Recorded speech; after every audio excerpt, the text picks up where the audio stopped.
Welcome to Inside the Issues. My name is Amrit Singh, and I'm dizzy. Maybe you are too. A week of tariffs and markets volatility has a lot of people around the world uncertain. But think about what it means for us here locally, especially for a city that's rebuilding after the fires. I'm, of course, talking about Los Angeles, and we've talked a lot about the budget shortfall that's been projected. Imagine what the tariffs might do to that. But talk about the budget for a second. Think about the big reasons why we've talked about this potential shortfall. I mean, a lot of it is about revenues and the revenue forecast being under and the spending going over. And take a look at some of these reasons right here. We're talking about some liability payouts from legal settlements that are to the tune of a number that is uncomfortable for the city with respect to its existing budget. Also, less tax revenue, also property tax from the fires, but in other respects as well. We can talk about that in a moment too. Also, some contractually obligated pay raises for folks like people in the LAPD, all of which are hitting at a time that are putting the city in a potentially $1 billion budget shortfall. Now, Mayor Karen Bass is proposing her budget. She is supposed to do it by April 21st. How will Mayor Bass address some of these issues for the future? And also, how will we address this as a city when it comes to the structural issues around the budget? Joining us is someone now who has some ideas on all of this. Is LA City Council member for the 5th District and Budget Committee Chair, Katie Yaroslavsky. Councilmember Yaroslavsky, welcome to Inside the Issues. It's great to have you here. Thank you. It's great to be here. A lot of conversation on the budget, as we know, and I know it's tough times. You yourself have said, look, I mean, we have to do something about this, and you're on the committee to do something about it. How do you view the situation at the moment? Yeah, so we're facing a serious financial crisis, right? We can't keep doing things the way we've been doing them. We're facing a $1 billion deficit for FY 25-26. And we can't do this one-time fix thing that we've been doing year over year. It's been decades in the making. It's going to take a little while to get out of it. We're focused this year on balancing this budget, but also acting strategically to start to make better decisions about how we can move ourselves to a path of fiscal solvency that helps us increase services we know Angelenos deserve and respect and want us to provide. So it's an opportunity in that sense, too. We love an opportunity, and you have some ideas for structurally with respect to the budget and the budget planning process, maybe instead of just 1 year, multiple years, because there was some confusion around that, especially coming out of the fires. How much was the LAFD budget? Well, it was this much, but then there were raises, so it was actually more. And that kind of thing, when it's parceled out over multiple financial years, fiscal years, as you talk about, that's part of the reason that sometimes it can get a little tricky. Yeah, it allows you to smooth things out. It also allows you to do smarter planning, right? A lot of this stuff doesn't work on one-year cycles. And when we want to think about long-term stability for our departments and how we think about operationalizing changes in how we provide services, it helps to have a longer leeway. And you make edits along the way. It's an iterative process, but doing two-year budgeting, I think, makes a lot of sense. Yeah, that's one of the proposals you have in this letter that you've written with Council President Marquise Harris Dawson to City Administrative Officer Matt Szabo and the Chief Legislative Analyst as well, with some proposals, including this multi-year budgeting plan. Just talk about some of the ideas you have. Yeah, so there are a lot of departments I think that we can streamline.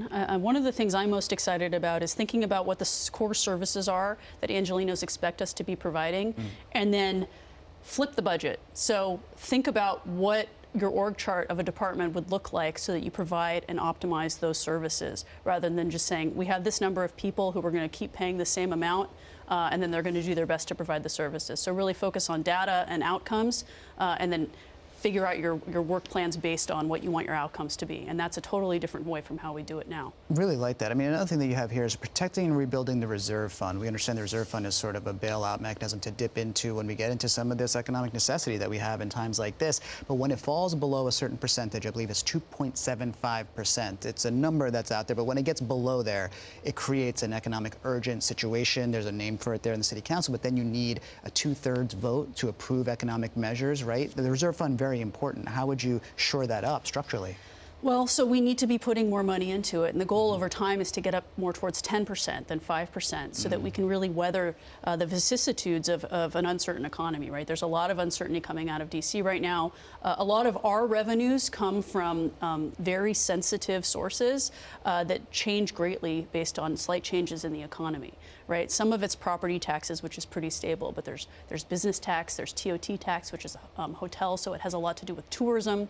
And when post-COVID, we still haven't recovered post-COVID from that. And so there's a lot of opportunity for us to think about leveling out and creating more stability in terms of our revenues. One thing we could be doing a much better job of is leveraging our significant real estate holdings. The city of LA owns billions of dollars worth of real estate, and we've got crumbling buildings that we own and operate. It's a sanitation building or a street services building, or it's a place where we store trucks. And there's an opportunity there to consolidate some of those operations and go out to the market and say, hey, come up with your best idea for what we could build here, bring some money into our general fund, and over time we could be building up those reserves and the revenue that we're bringing in. The County of LA does this, for example, with the Marina del Rey. They're the landlord, and they have these 60-year leases, and it's a big source of revenue to their general fund. When you talk about the county, it's interesting because people, after the fires, and the fires are a big part of the reason the budget's also in a difficult spot. I mean, a lot of spending, a lot of city infrastructure gone, property taxes perhaps as well after some of these burnouts. But the LA County Fire Department has its own structure for getting revenue through property tax. And in the city standpoint, you got to come with sharp elbows if you're the fire department, along with the police department and others, to try and advocate for yourself around a table. A lot of people. Just talk about that structurally. If there's anything that can be done to kind of make it less competitive, and so that those kinds of departments can get what they need in ways that aren't just these kinds of decisions that then become very politicized in the wake of them. Yeah, I mean, our biggest departments are all general funded, right? Yeah. Police, fire, Exactly. and some of the other ones. And so when you have the benefit of a dedicated funding stream from, say, property tax assessment, it provides stability for the department, and it also takes away some of that competitiveness where it's sort of like a zero-sum game with departments. So we're talking to the fire department about ways we might be working with them to figure out how to increase revenues in a way that's stable for them and also gives a little bit of space for us to breathe on some of the other departments that everyone cares about, whether it's parks and rec or fixing sidewalks and streetlights and stuff like that. So yeah, huge. Another thing you have here is prioritizing new revenue streams. You spoke about that a little bit. What other ideas do you have there? Because I know when City Controller Kenneth Mejia was here, he was talking about maybe to tax services, and that's not exactly a popular idea, as he said, because we tax sales and goods. What are some ideas to get some more revenue streams going? Well, I've heard all sorts of different ideas, and we've asked for a report back from the Office of Finance on some of those options. I think the most important thing we do is get ourselves streamlined and eliminate redundancies in how we do business. That's, I think, what Angelenos rightfully expect us to do, is to be more efficient with how we're spending our money. At the same time, for example, there are fees that we haven't raised in 17 years or longer, and so the general fund is actually subsidizing some of those. And so people aren't paying the full cost of the service that's being provided. So we're going to have to do some of that. So that, because every dollar that we're spending from the general fund on subsidizing someone's trash fee is a dollar we're not spending on the fire department or on parks and rec programs, right? So we need to be more disciplined in how we're doing that and recovering the full cost recovery. But there's some other things, like I've heard folks are talking about a potential tax on when you get like food from Grubhub or whatever delivered, a small fee that comes to the city, and which makes sense when you think about how all these delivery services are using our roads and our sidewalks, and there's wear and tear associated with that. We're also looking at how we can push some of it away from Angelenos and really think about when tourists come here and they rent a rental car, right? Because that's also using our roads. Right. So there are some ways to shift this so it's not just on Angelenos. So much of our tax revenue streams are regressive, and so we're starting to think about how we can do it in a less regressive way. You brought up trash. A lot of people are talking about this potential hike to the trash collection fees, again, to address this budget shortfall. You and Mayor Bass and some others went up to Sacramento and said, look, we could use some money coming out of these fires. You asked for roughly $2 billion coming out of that. The criticism from some folks is like, well, is this LA city officials using the fires as an excuse to get money for some of the mismanagement in the past? But just talk about the trip, what you hope to get, and address the criticism if you could. Yeah, look, a lot of the things that we asked for were directly related to the fires and related to our need to be able to get ready for the Olympics. Yeah. We had a lot of unexpected liabilities. Some of that was because the courts were slowed down during COVID, and so we got hit with a lot of it all at once. But Los Angeles is basically a quarter of the state's economy. And when we succeed, California succeeds. When we fail, California fails. And so everyone in Sacramento, even if they represent Northern California, should be invested in the success of Los Angeles. And so we went up there and we made the case. And look, between the fires, the challenges we're facing fiscally, a lot of cities and counties across the state and the country are also facing challenges, because a lot of us have similar revenue streams, and there's a lot of up and down right now and a lot of uncertainty with what's coming out of Washington. But I think we are singularly positioned to reasonably expect Sacramento to help us out. And I'll just give an example. You know, post '94 earthquake, the federal government gave Los Angeles, I think it was $9 billion in $94. We haven't gotten any of that from either California or the feds. Right. Just money to help fix things.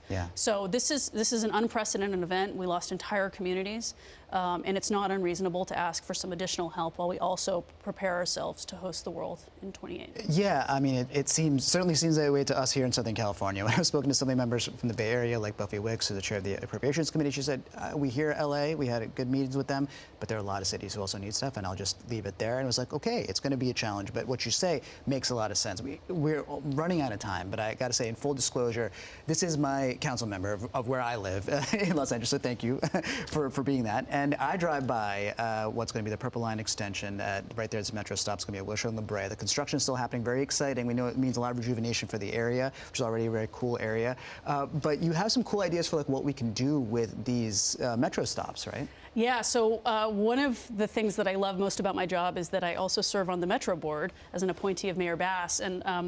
And so I'm really excited. We have 3 stations opening this fall. They promised us this fall, which is probably going to be the last day of fall. Wilshire La Brea, Wilshire Fairfax, Wilshire La Cienega. And I'm really excited about the opportunity to rethink what a station looks like, how it engages with the community, how we activate it to make sure proactively that it's safe and welcoming and inviting. Everything from pedestrian scale lighting to businesses, right? Making sure that we're activating it. Maybe we do tango lessons on a Friday night with string lights and get people out there with music, right? Fun. Farmers markets, things like that. So other places know how to activate stations. I was in Tokyo about a year ago, and the best shopping, the best food is down in the station. Oh, man. I don't think we're probably a generation away from that, but we can learn a lot from other places. I do love the idea of a Jiro Dreams of Sushi type documentary being made at a restaurant right there at the Wilshire La Brea stop, at one that I would go to, and I plan to go to. Excellent. Well, we're going to make it happen. Looking forward to that, and hope to have you back again sometime to just talk about this, because the budget's a big deal and the Purple Line's very exciting, and there's much more to talk about. Thanks for being here. Thank you very much for having me. Thank you so much for being here. Councilmember Kay Yaroslavsky of the 5th District, talking, also the chair of the Budget and Finance Committee, talking about some of the big things and the issues that are facing Los Angeles, but also some of the more exciting projects that are coming down the path, infrastructure and much more for Los Angeles and what it means for Southern California. As she said, when LA succeeds, so does the state. Stay with us. Thanks for watching our YouTube channel. Let Spectrum News be your resource for balanced, in-depth political coverage. And click the subscribe button here. You can also download our app and watch us on TV to learn more about the candidates, where they stand on the issues, and more. We'll see you then.